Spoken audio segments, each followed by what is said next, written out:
We have just entered into what can be called nothing short of a blood sport here in South Carolina. For the next week, the nation is going to be focused on this little state. Politics is going to be everywhere. There are going to be road signs, commercials. People are going to be talking about it at work. It is going to be brutal. The good part is, for us, after next Saturday, we'll be free of it for a while. Now, when you look out, you will see all across the spectrum, you'll see pastors, people of faith, leaders in faith, coming out and making their endorsements of a political candidate. They wish to do so, that's fine. From the pulpit, we don't do that.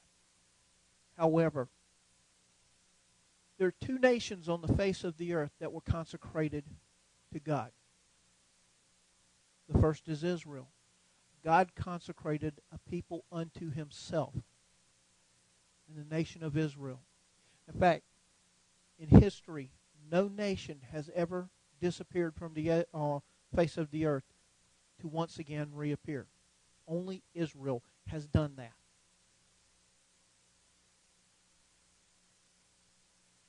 A little over 200 years ago in this country, the founding fathers went in New York City on a street called Wall Street, came together, and they were sworn in a president and a Congress. And after they were sworn in, they took a walk. St. Paul's Chapel. And they had a prayer meeting there. And in this prayer meeting, they consecrated this country to God. First nation that was consecrated to God, God did it to himself. Unto himself. The second nation was a nation of free men that consecrated their lives, their livelihood, their existence, the nation's existence to God. In fact, we were talking about this earlier today. If one would read our Constitution, in Article 1 is very specific. Article 1 of the Constitution of the United States of America lists 5 very important points. And it starts with this. It says, Congress shall make no law respecting an establishment of religion, comma. What that means is this nation was not going to endorse, say, a Church of America the way England had done with the Church of England, or way many other countries had done with the Roman Catholic Church. There was not going to be an official state-sponsored church. That's what that means. So whenever it says that Congress shall make no law respecting an establishment of religion, Congress cannot make a state religion. But it has a comment. It goes on. It says, or prohibiting the free exercise thereof. That means Congress, our government, cannot in any way, shape, or form come in and tell a people that they cannot be a people of faith, that they cannot meet together and worship together. You see, that is freedom of religion, not freedom from religion. It goes on. And it says, or abridging the freedom of speech. That means that we have a right to say what's on our mind no matter how stupid or dumb it is. or no matter how smart or intelligent it is, we have the right to either speak or, even better yet, know when not to speak. It says, or of the press. In other words, Congress and our government does not have the right to get in the way of the press reporting on them, or the right of the people to peaceably assemble and to petition the government for redresses of grievances. Folks, that means that we as a people are protected. We have a right that when we feel that things are wrong, that we have the right to say so. Not only do we have the right to say so, we have the right to do something.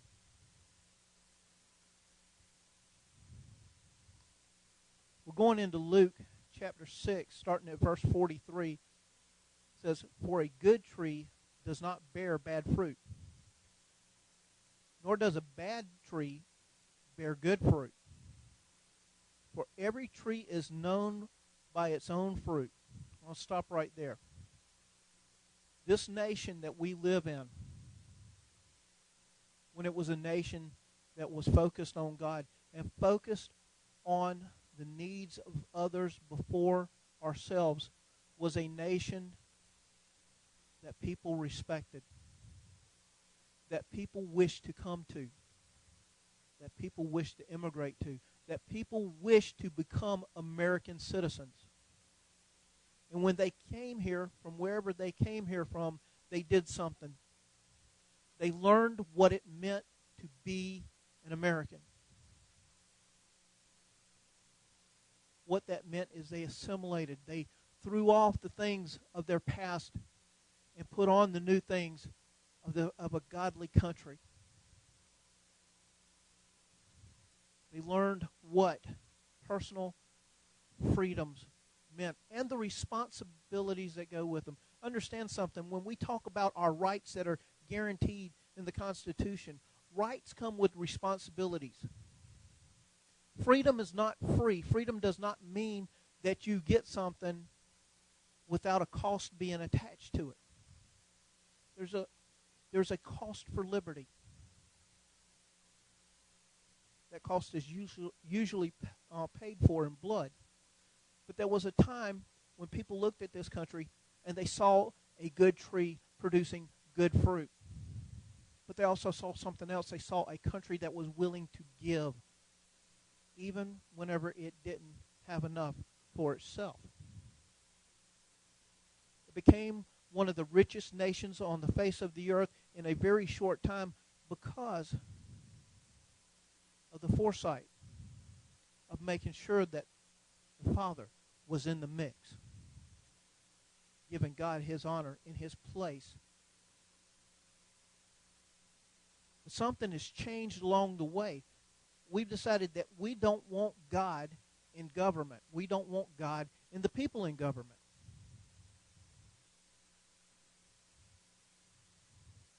It says, "For men do not gather figs from thorns, nor do they gather grapes from bramble bushes." And here's the crux of it. It says, "A good man out of his treasures, out of the treasures of his heart, will bring forth good, and an evil man out of the evil treasures of his hearts will bring forth evil.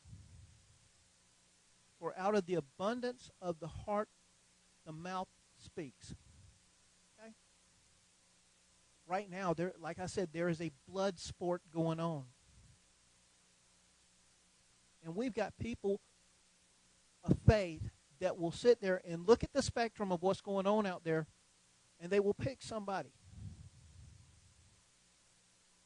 Or they will stay home. And in fact, the past two presidential elections, good people, people of value, people of faith, stayed home and said, "My vote doesn't count."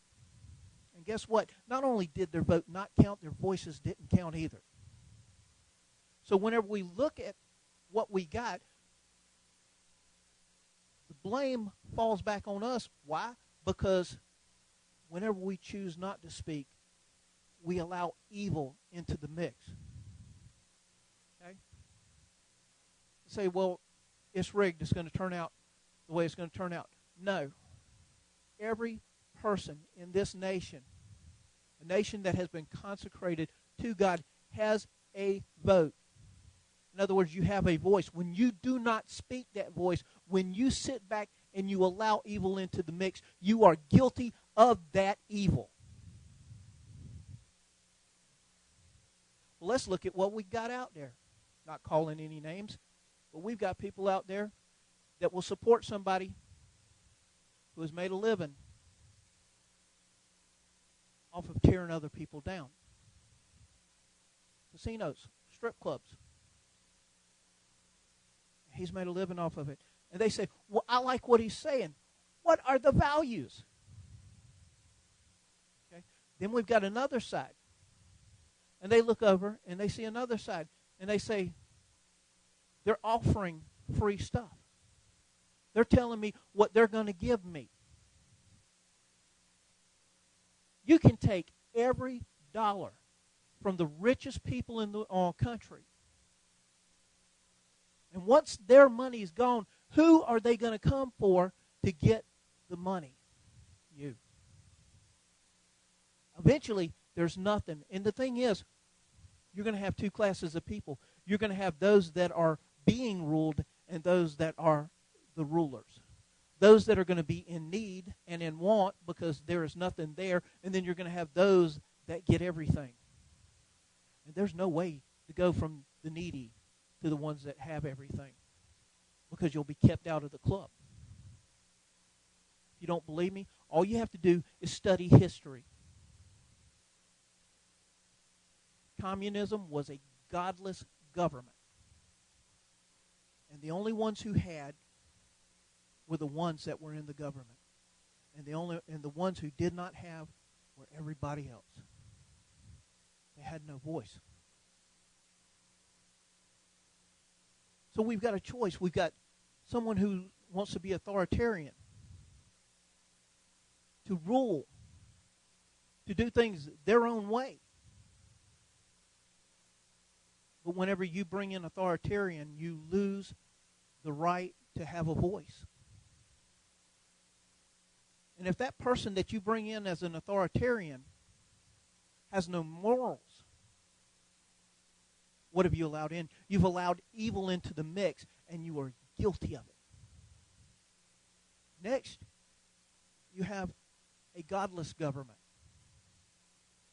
A government of the select, the few, that will sit there and tell you all the wonderful things that they will give you, and then they don't.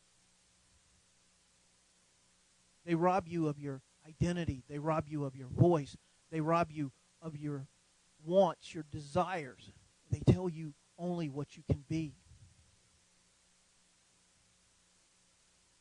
They leave you with nothing. And they smile because they have theirs, and they always will.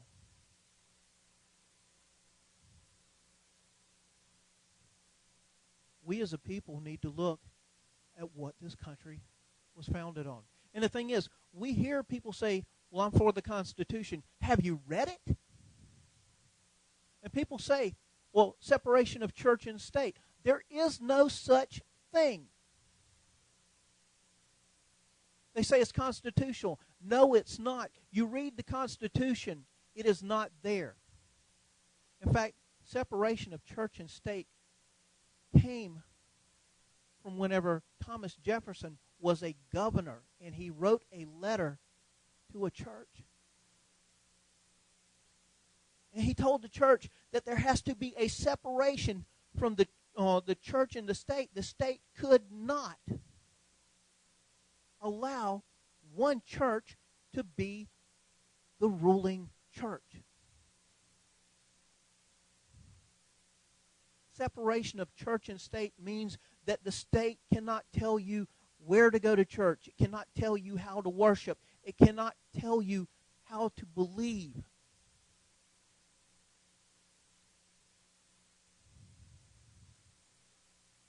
we are at a crossroads in our history where we can remain a representative republic, or we can change our direction and we can either go into authoritarian government or a socialist government. Yes, authoritarian and socialism are exactly the same. The difference is the face of the person behind it. Now, here's where we are in the blood sport. We're a people of faith. And we are responsible for every idle word that comes out of our mouth. Well, guess what? We are responsible for those that we put into public office. We have a voice. And let me tell you something. If the people that are running are not worthy, then somebody else, those of us of faith, need to get off our behinds and take on the mantle and take on the responsibility. If we're going to use the lame excuse that we voted for the lesser of two evils, then we become the guarantor of all evil.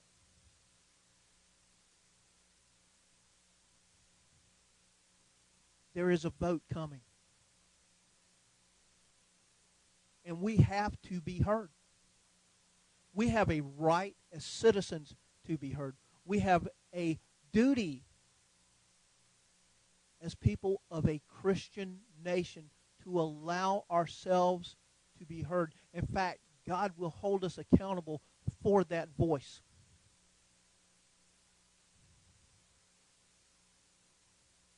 Wisdom is knowing what to say. Knowledge is knowing what to say. Wisdom is knowing when to say it. Wisdom's coming. But here's what you do.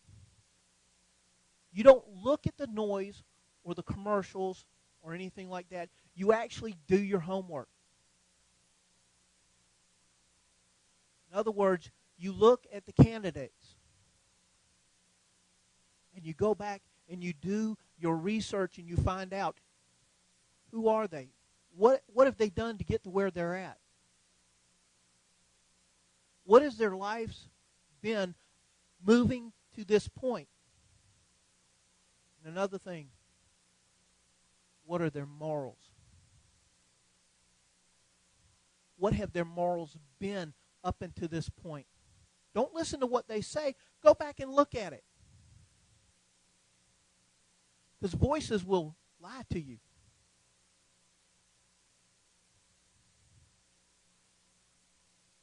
And judge what they say against the Constitution of the United States. And let me tell you something. If you don't have a copy, go online and read it. It won't cost you anything.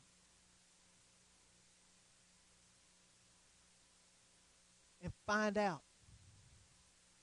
And then make a prayerful, researched, knowledgeable decision and go into the voting booth and make your vote count and make your voice heard.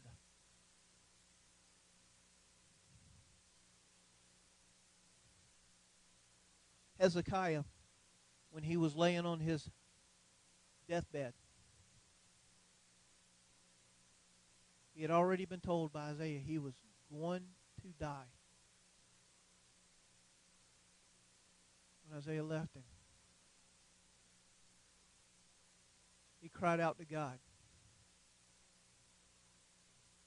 He didn't just holler out to God. He cried to God. He hid his face against the wall and he cried out to God. God listened. God gave him 15 more years. 2 Chronicles 7:14 says, if my people who are called by my name would humble themselves and pray, he said, I will hear them from heaven and I will heal their land. How important is it? You'll know a good tree by its fruit. You'll know a bad tree by its fruit. You'll know a good man from the treasures that come out of his heart, and you'll know a bad man from the treasures out of his heart. You need to see beyond the noise. You need to see beyond the 30-second commercials. You need to see beyond the name calling. You need to see the candidates themselves. And you need to make an informed decision. The question is, which way will you decide? You don't have to tell me, because my decision has been made. And it's between me and whenever I go into the voting booth. Because that's the only place that it matters. But it is also between me and God before I go into that voting booth to make sure that I am doing what is right and what is just in His eyes, not in mine.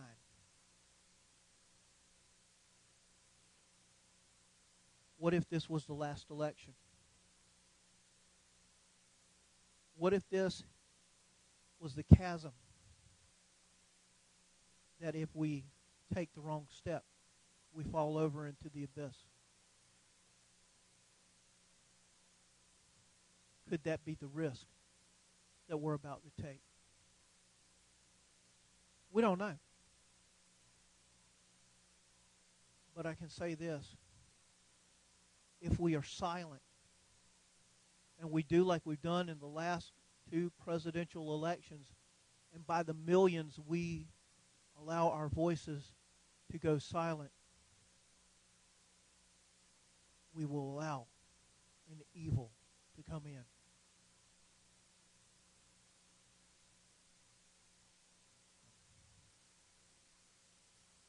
Ray made the comment that not voting is the worst decision.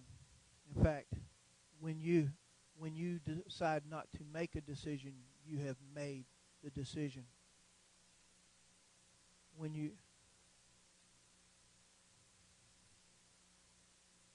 Whether you are here in South Carolina and voting in the primary next week, or whether you're in another state waiting for the primaries to come to you, your voice needs to be heard. You have a right of citizenship to make that voice heard. You also have a responsibility as a person of faith in a country that was founded on faith, that allows you the opportunity to practice that faith, to let your voice of faith be heard. And if you don't do it now, don't expect down the road for your voice to mean anything. Because if you're not heard this time, you may never get the chance to be heard again.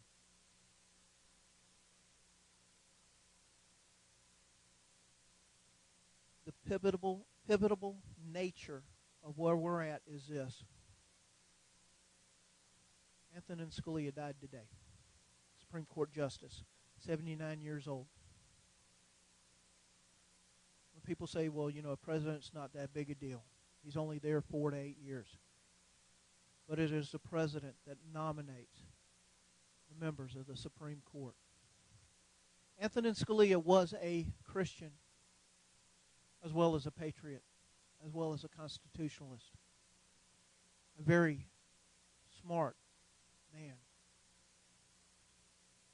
With his passing, a voice for people of faith has been silenced.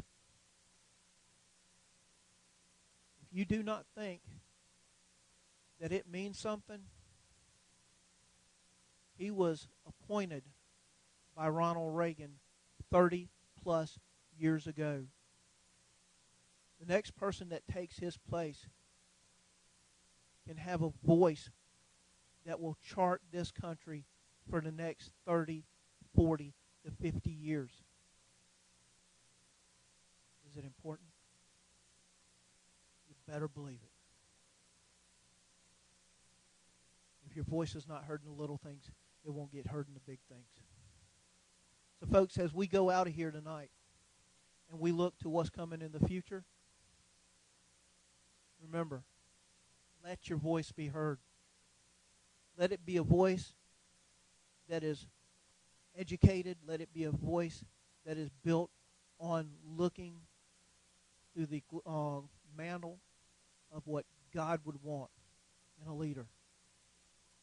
And then whenever you get a clear vision of who that leader is, between you and God, go into that booth and pull that lever.